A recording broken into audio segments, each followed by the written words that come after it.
Welcome to Burlap Teachers. Enjoy the video. You begin by confirming you have an admin account and a quick backup of any custom IPs. This prevents surprises. Plug directly into the router or switch. Make sure the link light is steady. Once connected, open Settings, choose Network and Internet, then Adapter Options. Right-click your Ethernet adapter.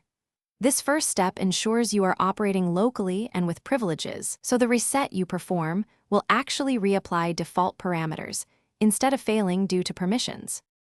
Next, you disable the adapter and then re-enable it to clear transient faults and restart the link negotiation.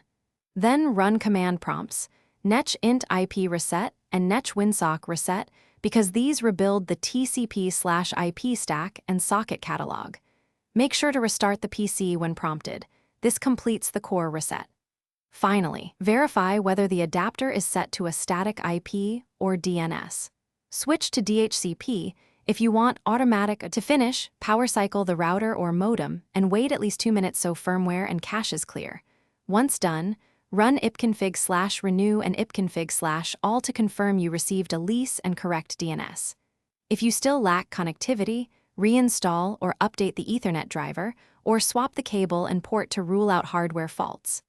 A single key tip: if IPs never appear, revert custom settings and test with DHCP.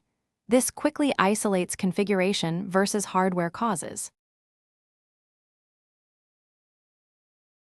Thanks for watching. Consider subscribing if this video helped you.